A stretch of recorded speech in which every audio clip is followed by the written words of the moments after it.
Welcome to the Dr. Janine Show. I'm Dr. Janine Bowring, naturopathic doctor, and today's topic is close and dear to my heart. We're talking about whole food versus synthetic vitamins and the truth about vitamins. So we'll be talking about some of the things that you have not heard about the vitamin industry, a little bit about the history of vitamins.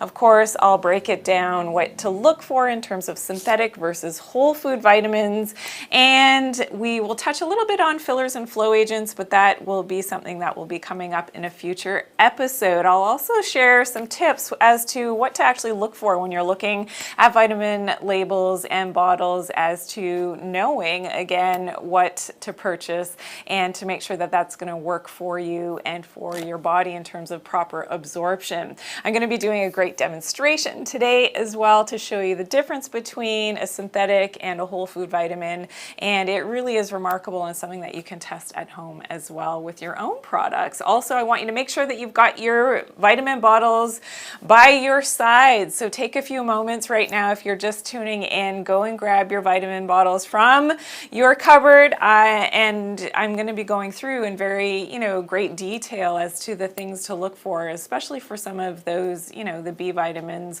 and some of the others. So I want you to be able to look firsthand at your own products to see what it says on your own vitamin labels, and you can start to make those decisions for yourself as to what to choose, which may be a little bit healthier for you. Also, we have our fun trivia section coming up, so our quiz section of the show. Stay tuned for the entire show because that's always so much fun. And our sponsors at VitaTree, so our winner, who is randomly chosen from all of our participants, so you don't have to get the quiz questions correct, all you have to do is participate. And our lucky winner this week is actually getting 2 bottles. So you're going to get one of each, the fruits and the veggies multi. So this is fantastic. So again, do your best with the quiz section of the show. You don't have to get everything right. I just want you to try. And then from that list, we will randomly choose our winner and we'll send that out to you free of charge. Okay, so if you're new to my channel, welcome in. I'm Dr. Janine Bowring, naturopathic doctor, and today we're talking about whole food versus synthetic vitamins and the truth about vitamins, probably some things that you've not known about vitamins in the entire industry. We'll look a little bit at the history of the industry as well. Make sure that you subscribe to my channel, and remember that this lives on YouTube. So after we're finished the live presentation, this lives on YouTube and on Facebook, so you can always reference back, and we always put links to what we're presenting. If there is that extra information that you want to look for, we will make sure that that is in the links below in the description in YouTube.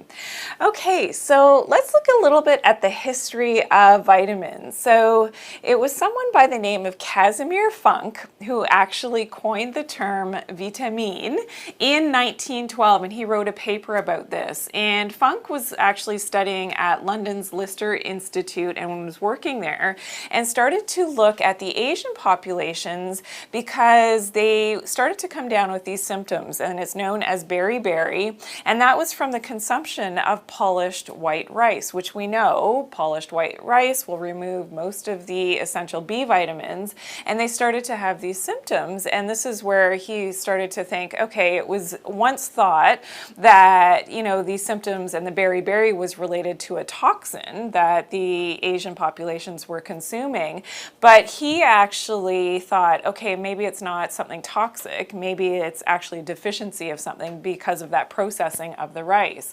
And that vitamine term later became vitamin. Now, looking back at the history at one of the first vitamin tablets, it was called Maston's yeast Vitamon tablet, and this was the first sort of known in the history vitamin tablet, and it contained vitamins A, B, C, iron, and calcium. And so I pulled this off the internet as, one of those ads for the Maston's yeast vitamin tablet. And I'm just going to read, and, you might have a bit of a laugh because it's really interesting, kind of the marketing behind this first vitamin. It also had a homeopathic within it, which is interesting, called Nux Vomica. And of course, Nux Vomica in high dosages can have toxicity issues, yet now it's used, by homeopathic naturopathic doctors and has a lot of great effects at helping the liver and things. But this was the headline of this ad. What is this mysterious force that gives beauty to women and power to men? I mean, think about, the vigor that they talk about in the Maston's vitamin tablets. And in terms of, the picture of the woman, some of the descriptors of her health include shapely legs, well-rounded arms, plump bust, rosy cheeks, red lips, graceful shoulders. I mean, that were all the proponents of taking this vitamin, and you can see why the medical profession wasn't so happy with these types of advertisements and actually made a statement, and this was from the American Medical Association, and said that the claims set forth on the label of the medicinal values of these preparations are extravagant and misleading. So yes, that's definitely where now things started to get policed in terms of the vitamin industry, and we know that in today's day and age that depending on the country where you live, there's different regulations around vitamin products. Now, despite the criticism in that same year, another medical journal enthusiastically promoted a multivitamin, and that was called Metagen. And this was, by no surprise, made by a leading pharmaceutical company. And that company was Park Davis & Co., which is now has been taken over by Pfizer. And it was actually sold now to doctors to be able for the doctors to prescribe this Metagen multivitamin to their patients. So here we go. The history, again, had a lot to do with the pharmaceutical industry, and Metagen actually contained vitamin A, B, and vitamin C. But what's interesting to note is that the historical, so before the big pharmaceutical industry, proponents got into the manufacturing of these vitamins, they were actually derived from whole foods, so whole food vitamins. So the very, first vitamins were extracted and derived from things like butter and beef products for that, they called it the fat-soluble vitamin A. So food for thought, and it's interesting to note that yes, people do have deficiencies and sometimes a natural vitamin is needed. Yet, how it's synthetically prepared makes all the difference in terms of absorption and how your body will actually use it. So when I get to, the demonstration that I'll show you today to show some of those differences between a synthetic multivitamin and, a whole food multivitamin, you'll be able to distinctly see those differences. And what comes from nature, which is what I'm all about, and in my opinion, is definitely better. Your body knows how to utilize that. So it's interesting in World War II that it was, discovered that about 1/3 of men that were called to serve in the war had disabilities from poor nutrition, so not getting that nutrient density in their daily diets, and this, definitely then would have physical symptoms in the soldiers. And this is because of this now, President Roosevelt convened something called the National Nutrition Conference for Defense in 1941. And here it was important to note that this was, the result of the first set of government-sponsored RDAs. So you hear about RDAs, and in terms of values of what we're looking at, in terms of hitting the mark, in terms of making sure that we're getting that specific nutrient density, either from vitamins or from our food sources on a daily basis. And the RDAs for 6 vitamins and 2 minerals was then established at this time. And the first one-a-day sort of multivitamin that encompassed, a lot of these RDAs was first appearing in 1943.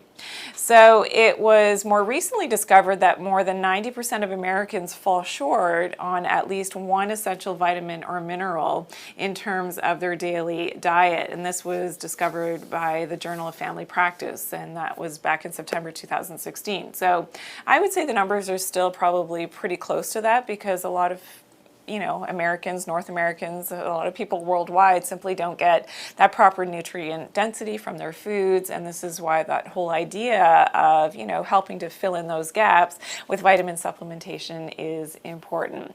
Now, during the rest of the 20s into the 30s, more and more nutrients were documented and more multivitamin type products became available, and a lot of the marketing claims around these were including vim, vigor, pep, giving you energy, and of course the beauty benefits as well, which we saw in one of these very early ads for the Mastins.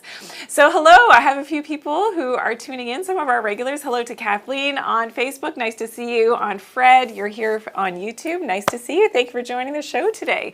Make sure that everybody is staying tuned for the rest of the show. We have, our fun quiz section, which will be coming up. And hello to everybody here on TikTok as well. Nice to see you. And it's great to have you all here on Instagram Live as well. Okay, so continuing a little bit on the history of vitamins. So you may have heard this story in terms of vitamin C. So in 1747, the Scottish naval surgeon James Lind discovered that a nutrient in citrus foods helped to prevent scurvy. So we know about, vitamin C.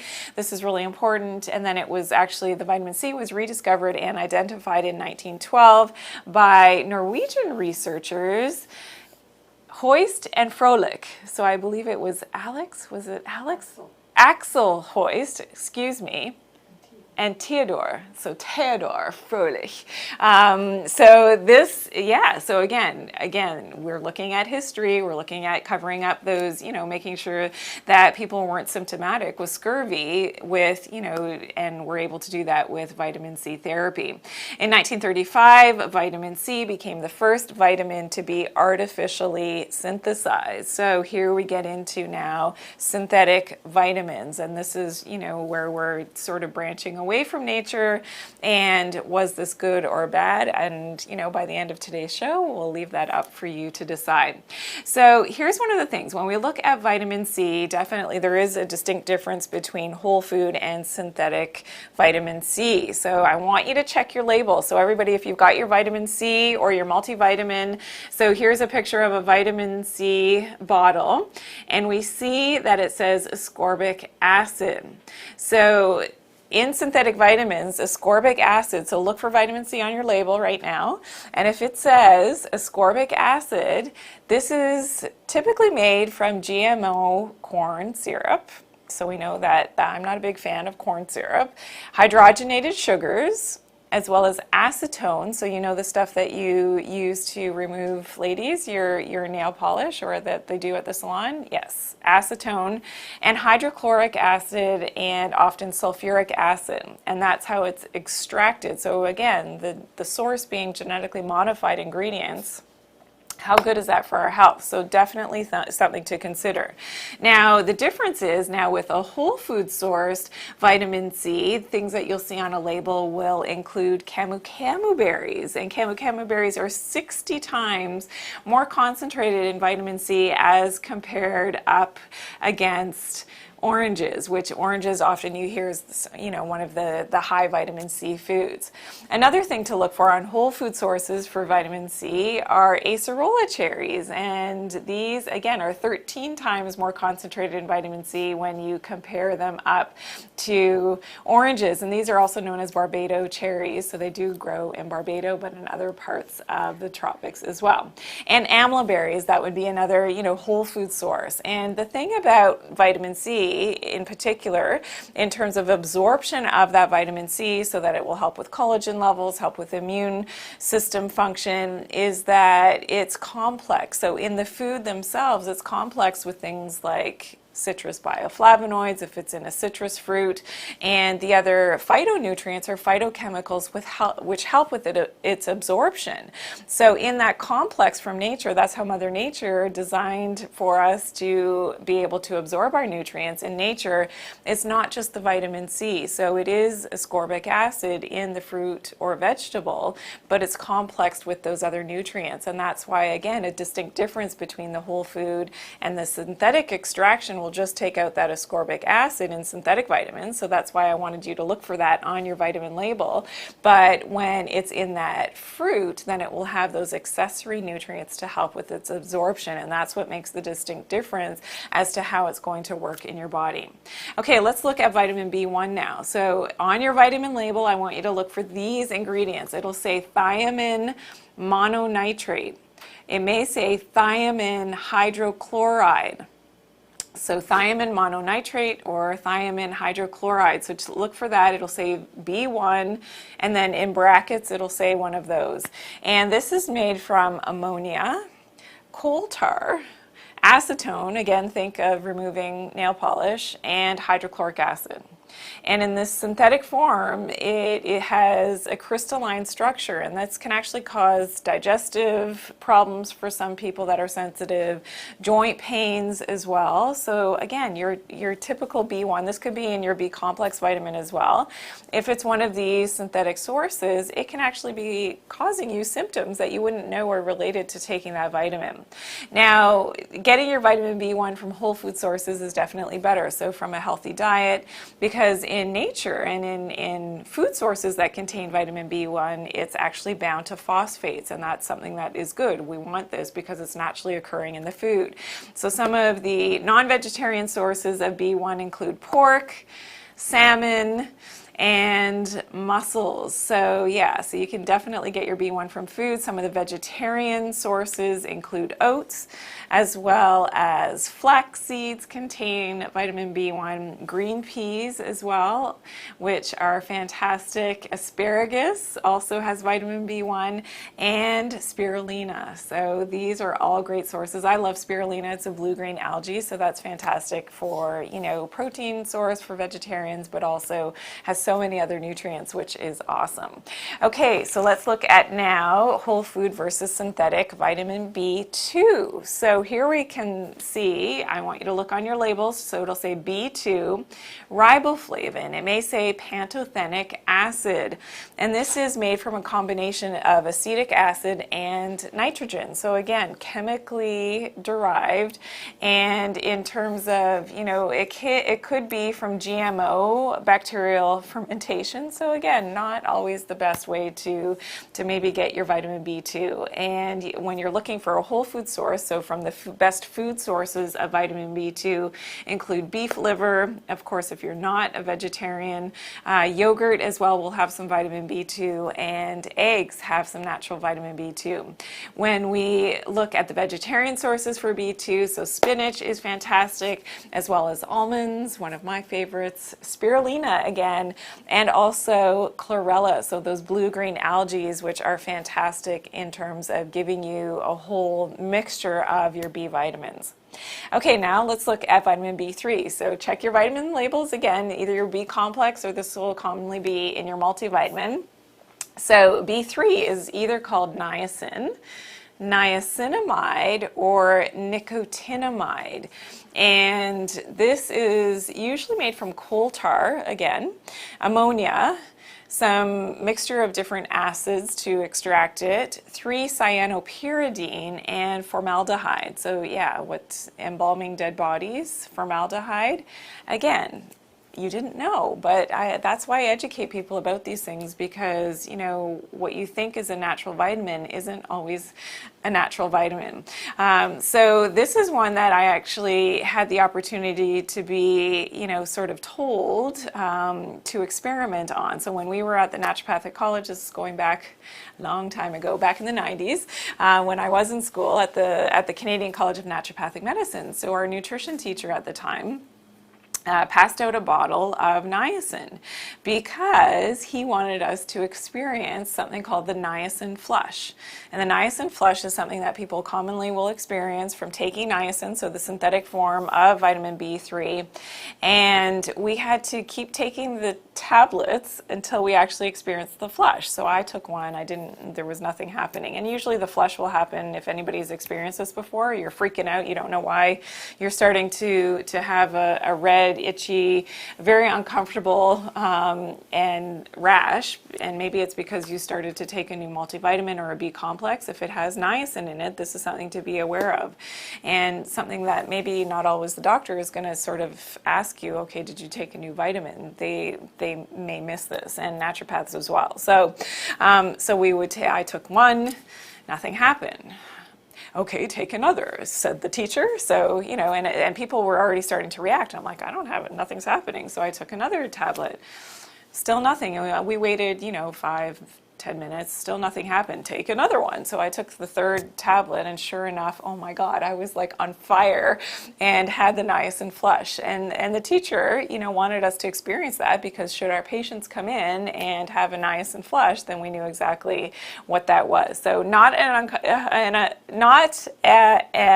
comfortable, I almost did a double negative there, not a comfortable situation to be in, and that was from the synthetic niacin. So buyer beware. Again, if you didn't know, that's why often supplement companies will use the niacinamide, because it's non-flushing. Sometimes it'll even say on your vitamin label, non-flushing vitamin B3, so something to be aware of. But again, it is derived from coal tar and 3-cyanopyridine and formaldehyde, so all of these chemicals, not something maybe that you want to be putting into your body. So I prefer getting vitamin B3 from food sources, so things like tuna, as well as chicken, pork, and beef all contain vitamin B3 in its natural whole food state. And for the vegetarians, of course, portobello mushrooms are great for vitamin B3, brown rice, as well as peanuts. So peanuts will have your vitamin B3, avocado, which I love, sweet potatoes, and again, the chlorella, which is that blue-green algae, which is loaded with vitamins and minerals, which is naturally occurring. Okay, let's take a look now at vitamin B6. So look at your vitamin labels again. If it says B6 and it says pyridoxine hydrochloride, so this is synthetic vitamin B6, it's not whole food, and this is made from petroleum ester, hydrochloric acid, and again, formaldehyde. So yeah, I did cadaver labs back when I was in, the naturopathic medical college, and that stuff is nasty. I mean, formaldehyde, that smell, you would have to wash everything that you wore, even if you brought a bag into the lab. It's powerful stuff. So yeah, again, that's how they derive the synthetic vitamin B6, and I always prefer whole food sources again. So foods that are high in vitamin B6, the non-vegetarian ones, are salmon is great, as well as chicken, pork, and beef also has vitamin B6. Now for the vegetarians, some natural sources include sweet potatoes, bananas, as well as potatoes, avocado, and pistachio, and chlorella again. So chlorella, again, one of my favorites, sources for the B vitamins. Okay, so if you're just tuning in, welcome into the show. I'm Dr. Janine Bowring. Today we're talking about whole food versus synthetic vitamins and the truth about vitamins, some things that you probably may not have heard about before in terms of the relationships and the differences. And I really want to lay it out for you as to what you should be looking for on those vitamin labels, because I don't think I've ever really seen a video of anybody sort of laying it out for people. So I hope that you'll share this video. Hello on YouTube, as well as on Facebook, as well as on Instagram Live. Hi to all of you there, and hi to all my TikTok followers, new and old as well. Nice to see you all. So great to see you. Natalie on Facebook is here, and on YouTube, Timel, nice to see you. Thank you for tuning in today. So stay tuned, because our fun quiz section is coming up in a few moments, and it's always great. We have a great giveaway today, so you'll have the opportunity to win that. Okay, so continuing on now, vitamin B12. This one is a shocker. I've done some posts about this on social media. You may have seen them. So the synthetic form of vitamin B12 is called cyanocobalamin. Cyanocobalamin starts with a C, so please check your vitamin bottles right now. B12 cyanocobalamin, and it starts with a C, and this is made from cyanide. So cyanide plus cobalamin, it's not my preferred type of B12 to take for obvious reasons because it is cyanide. And, you know, I prefer to look for, if you're going to take a vitamin, either adenosylcobalamin and a complex with a whole food complex. So again, chlorella is one of the best, you know, natural vegetarian sources of whole food vitamin B12. There's also something called methylcobalamin. So the chlorella actually contains both the adenosylcobalamin and the methylcobalamin, so that's naturally occurring. But the adenosylcobalamin is actually fermented from microorganisms, so that's important to note if you're going to take a better form of vitamin B12. And it bypasses the need for something called intrinsic factor in the gut, and that's really important when we're talking about either getting B12 from your foods, or also if you're going to take a supplement for your vitamin B12, it needs to be properly absorbed, and that won't happen appropriately if you're lacking in intrinsic factor. And this can happen as you're aging. There's something called pernicious anemia, which is an autoimmune condition in which people are lacking in that intrinsic factor, and that's why sometimes going to an adenosylcobalamin is much better in terms of absorption rates. And because it is fermented from microorganisms, you know, we know that you're going to have that, you know, whole food natural source for the adenosylcobalamin, as well as, you know, there's other food sources which are fantastic. So for the non-vegetarian, clams are great for, so the seafood is always coming up as a winner when we're looking at some of these essential nutrients. So clams, as well as liver, so beef liver, and mackerel. So in terms of fish sources, king crab is also a great source for B12, beef, and eggs. So yes, eggs do come up in, you know, multiple areas for our B vitamins. For the vegetarian sources, tofu, so soy, and tofu as a source, as well as the blue-green algae, the chlorella, which is fantastic. Okay, let's talk a little bit about synthetic versus whole food vitamin E now. So vitamin E is called DL alpha tocopherol, and this is, most times it's a synthetic source, and in nature there's actually 8 components of vitamin E, and this includes 4 tocopherols and 4 tocotrienols. So we have the alpha, the beta, the delta, and the gamma tocopherols, as well as the alpha, beta, delta, and gamma tocotrienols. So this again shows you that Mother Nature has complexed the vitamin E to contain all of these components to maximize that absorption. And that's why from food sources of vitamin E is always your better way to go. So some of the food sources include sunflower seeds, which is one of the highest sources of natural vitamin E, and it contains both the tocopherols and the tocotrienols, as well as almonds, again one of my favorites. Avocados as well have natural vitamin E. Spinach also has natural vitamin E, as well as butternut squash has naturally occurring vitamin E, which is so delicious. And kiwi, as well as broccoli, has that natural vitamin E, and olive oil. Because vitamin E is a fat-soluble vitamin, that's why you often will find it in the, you know, fatty sources like the nuts and the seeds and the avocados. And in terms of the fish sources, we have trout, seafood, as well. The shrimp has natural vitamin E, oysters, and abalone. So abalone is like a giant, it looks like an oyster, but it is very large and very expensive. I've never had it, but if anybody's ever tried abalone, please let me know. I believe it's native to New Zealand and Australia, so I haven't had the opportunity, but I'm sure it's great. And apparently it is very expensive, but it is a high, you know, source of some of these very important nutrients like vitamin E. Hello to everybody. So on Facebook, Kathy, nice to see you. Harvarinder, thank you for tuning in today. And on YouTube, nice to see you. Ryan, Gloria, and Dawn are here on YouTube. Thank you. So Timel is asking a question. Is there a list I can download or take a picture of the stuff I don't need in my vitamins? That is a great question. So that's something that we can work on for posts. So make sure you're following me on the different social platforms. And I believe that you are tuning in on YouTube. I don't recall now because I saw your name earlier. So make sure you're following me on Instagram, and that's at Dr. Janine on Instagram. And make sure on TikTok as well, because because I will be posting these with the actual pictures of the vitamin bottles with the circles that you saw in this video. I'll be posting those as TikToks as things that you can definitely screenshot so you can save them, or save the TikToks so that you will be able to, follow. So I am at J9 Naturally on TikTok. Make sure you're following me there, and you will be able to, see the details of, those things to look for, definitely.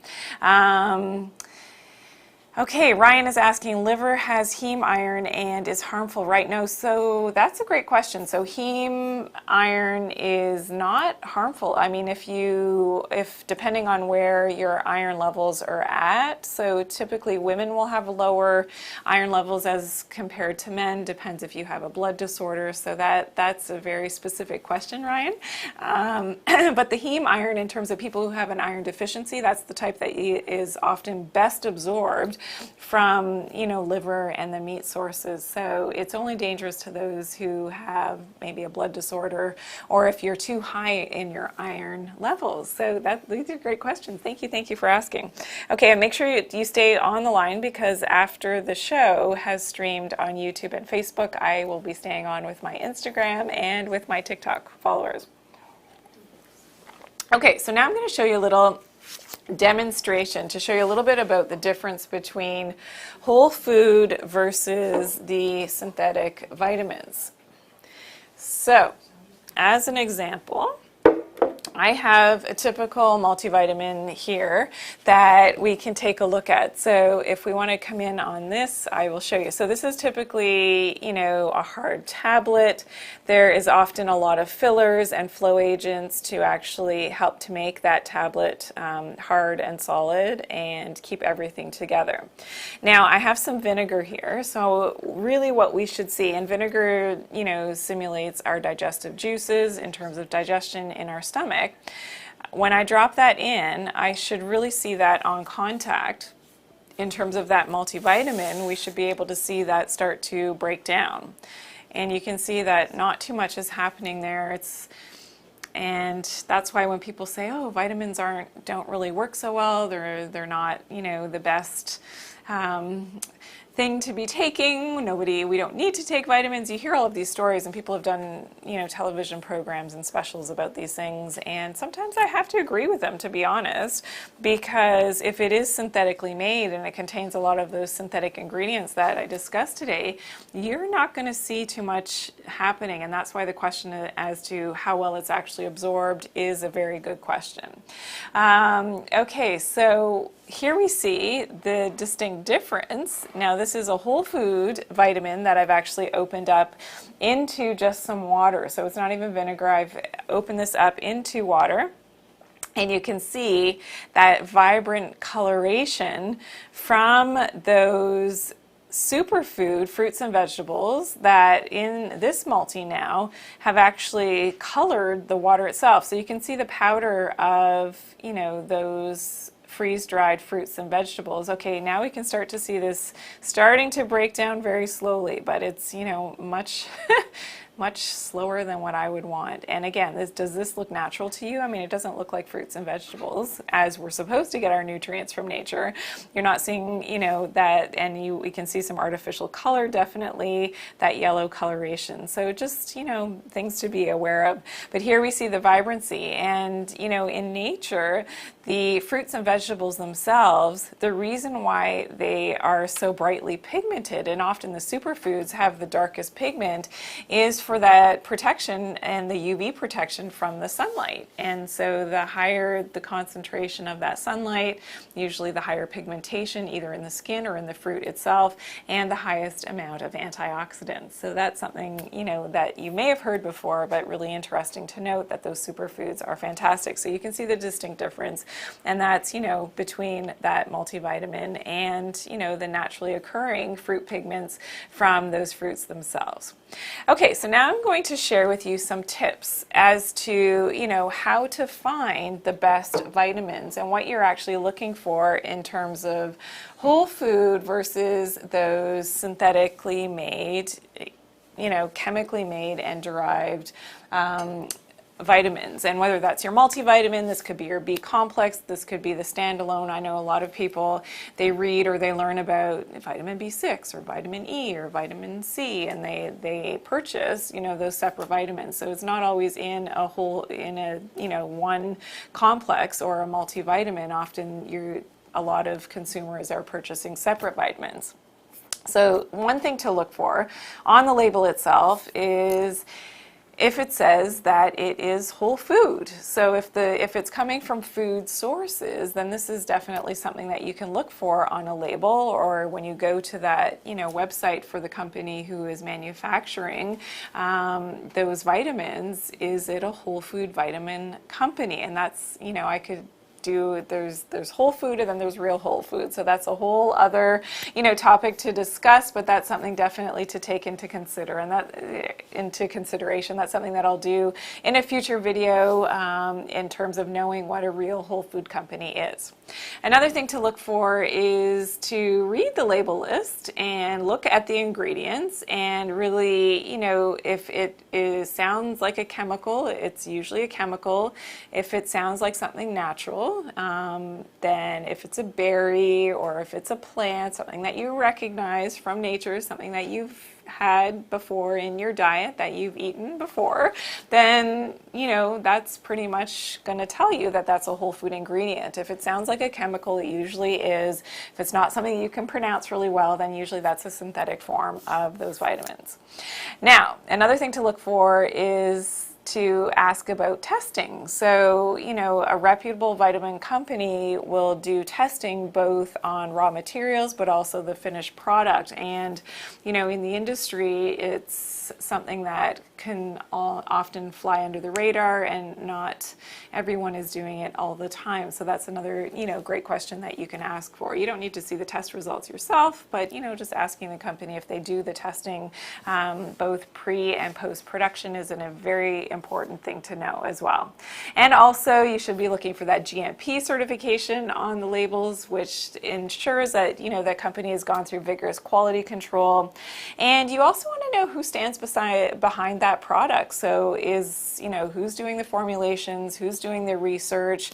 Is it a real person, or is it a group of, you know, people in a lab and a great marketing, you know, marketing agency for that company? Is that who is promoting? So really knowing who is formulating, I think, is an important piece of information as well, so that you can entrust in those formulations and where that formulation is coming from in terms of, you know, experience and the research. And another thing you want to look for is to make sure that there aren't any fillers. So things to look for: magnesium stearate, silicon dioxide, titanium dioxide.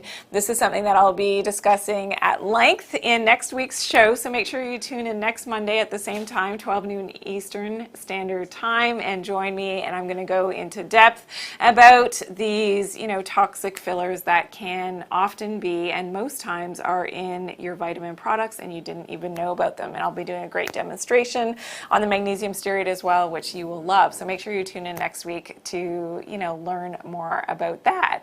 Okay, so we're getting to our quiz questions. I want to answer a couple questions quickly. So Harverinder is asking, what about methylcobalamin? Yes, so methylcobalamin is a little bit better, of course, than the cyanocobalamin. You just want to make sure that it's naturally sourced. And one of the best ways to get that best combination of the adenosylcobalamin and the methylcobalamin in a formulation is from chlorella. So it's naturally occurring. Or if, you know, one of those ingredients is complex with the chlorella, that's the way that I prefer to get the B12. Also, Fred is asking, what about soft gel versus capsules? So depending on the ingredients of the soft gel capsule itself, that can be okay. And the capsules, in terms of, you know, for instance, if it is a vegetarian capsule, usually it will be a clear capsule like this one that I'll show you. So a clear capsule, Fred, that is a vegetarian capsule. It's usually made from tree bark, is definitely a better choice, especially if you're vegetarian. Okay, so if it is a different type of capsule that is, you know, colored, then it could be a problem. Yes. Oh, TikTok is asking about generic vitamins. Yeah, so usually those are always synthetic. I don't think I've ever seen a whole food generic vitamins. So generic is, yeah, they're synthetic, and then when you start to learn about some of those fillers and flow agents and things, they are usually filled with those. But if somebody's got a generic whole food vitamin you want to send my way so I can take a look at the label, I'd be happy to do it, but I don't think you're going to find it. Okay, great. So we're ready for our quiz section of the show. So happy to have everybody here on TikTok, on Facebook, and on YouTube. So I hope everybody's ready for today's questions. Here we go. So just participate. If you're new, if you're just tuning in right now, just make sure that you do your best to answer the questions. We document everybody and we take all your names, then we throw them into a generator to choose our random prize winner. So you just have to participate and try your best. Okay, question number 1. And remember, this is what we're playing for. So the winner today, the lucky winner, is going to get both of these. So it's the first time that we've actually given 2. So you get the Fruits and Veggies Multi from our great sponsors at VitaTree. Okay, so this is what you're playing for. This is a big prize. If I knew the dollar value exactly, I would tell you, but I don't have it off the top of my head. Okay, here we go. Here we go. Question number 1. What is the active component of turmeric called? The active component of turmeric called? Aisha, I think you answered before I even said it. Melbird has it. Oh, hi Melbird. Thank you for tuning in, and thank you. All these regulars that I see. Hello, hello. Sparkly Warbler. I like that name. You have it on Instagram. Good job. Fred, good job. Here on YouTube, Charlene, good job. Natalia, and Marie, I like your spelling, but I know what you mean. Good job. On YouTube, great. Kathy and Beth on Instagram as well. Kathy on Facebook. Good job, everyone. Everybody's awake this Monday afternoon for me, but it may be morning for some of you. Okay, anybody else have it here? I'm behind on my reporting for my TikTok here.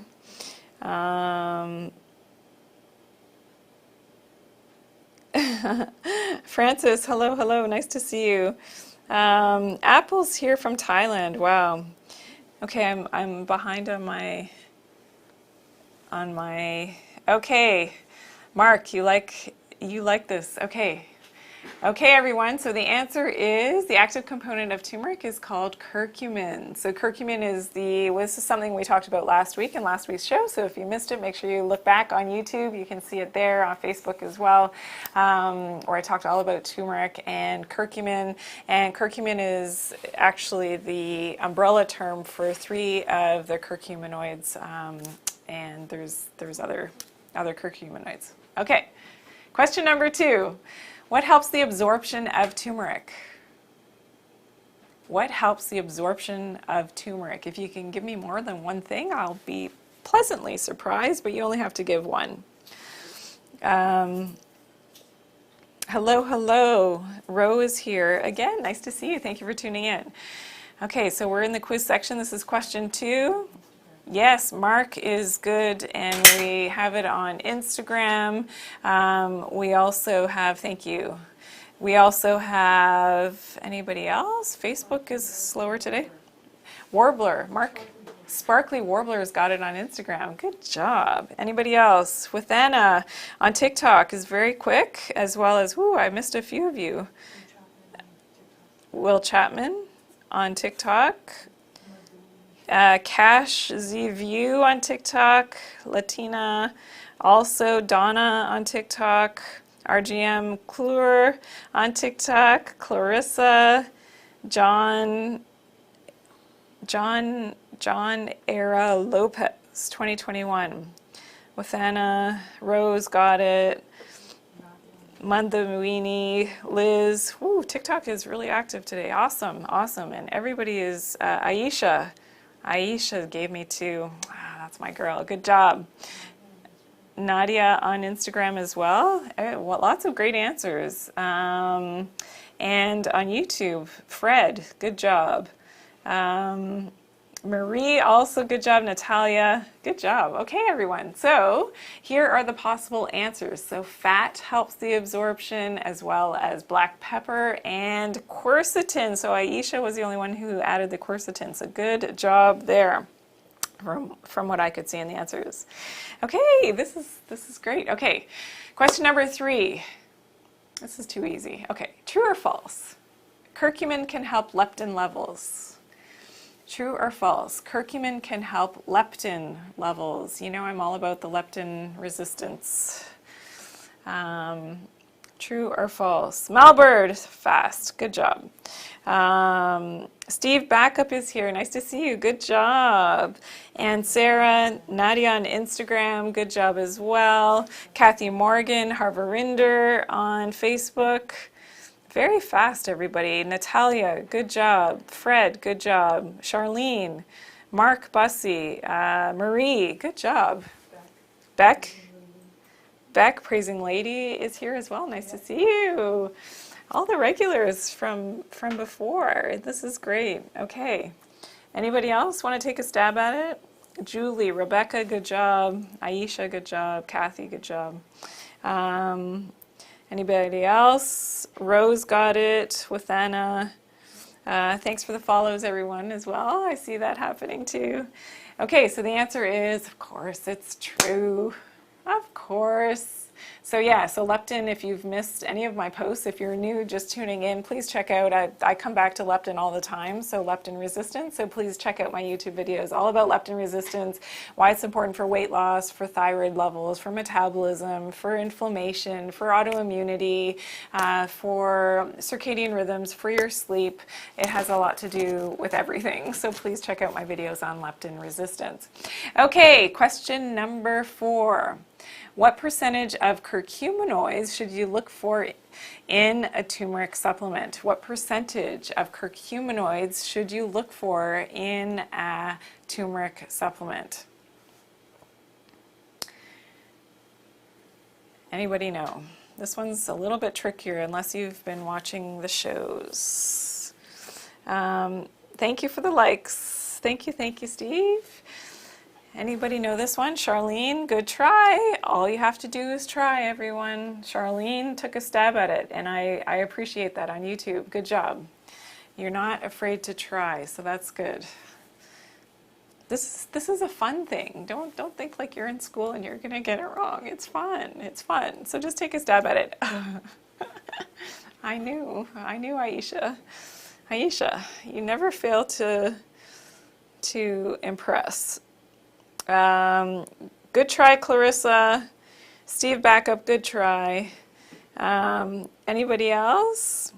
Percentage of curcuminoids to look for in a supplement. Good try. Harverinda, good try. Fred, is Fred a teacher? TikTok got it. TikTok got it? Yeah. Oh, yes, RGM. Good job, RGM. So we have 2 correct answers so far. Anybody else want to take a stab at it? Okay, the correct answer, Aisha had it as well.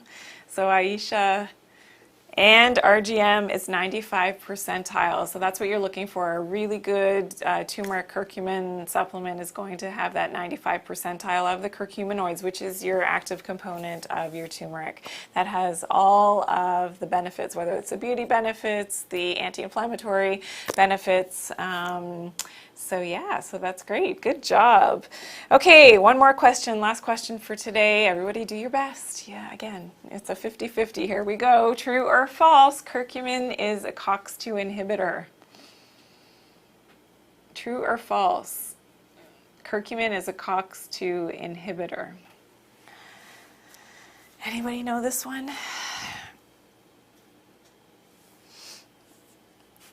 Good try. John, I'm glad you're having fun. This is good. Malbird was quick on that one. Cash, good try. Steve, good try. Anybody else? Kathy Morgan, okay, yeah, you meant 96. That was very, very close. Oh, okay, Kathy, instead of 6%, you meant 96. Got it. Yeah, that was a good one. Anybody else? Fred's got it on YouTube. Charlene's got it. Marie's got it. Harverinder, good try. Nadia on Instagram as well. Praising Lady's got it as well on Instagram.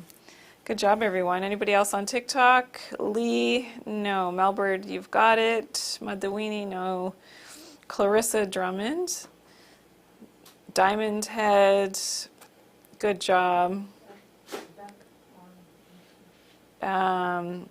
Who? Sorry? Beck with a B. On Instagram's got it. Good job. Marie, good job. Rebecca, good job. Kathy, good try.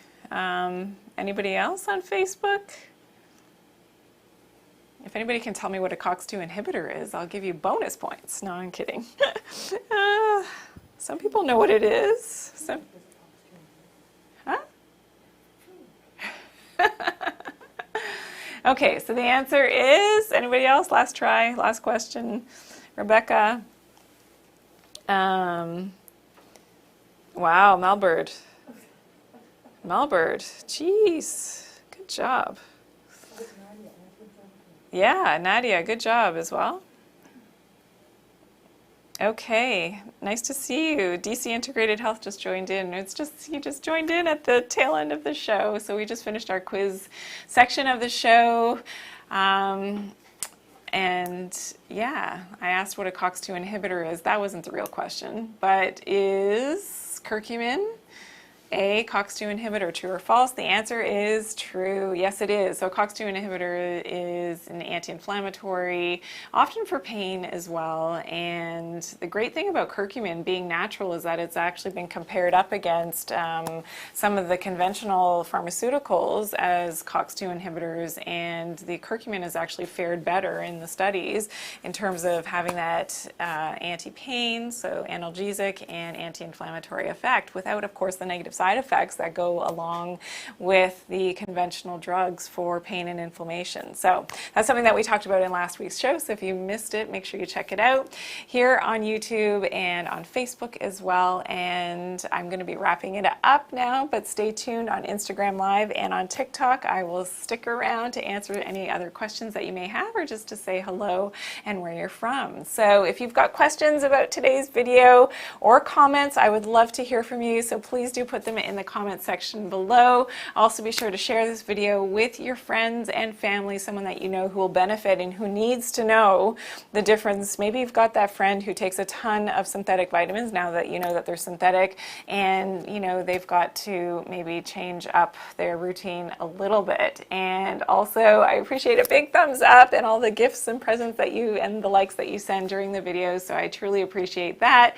And if you're new to my channel, welcome in. I hope that you'll subscribe and you turn on those post notifications by clicking that bell so you always get my newest and latest uploads. And remember to always take good care of your health and to do it naturally. Thanks for watching today.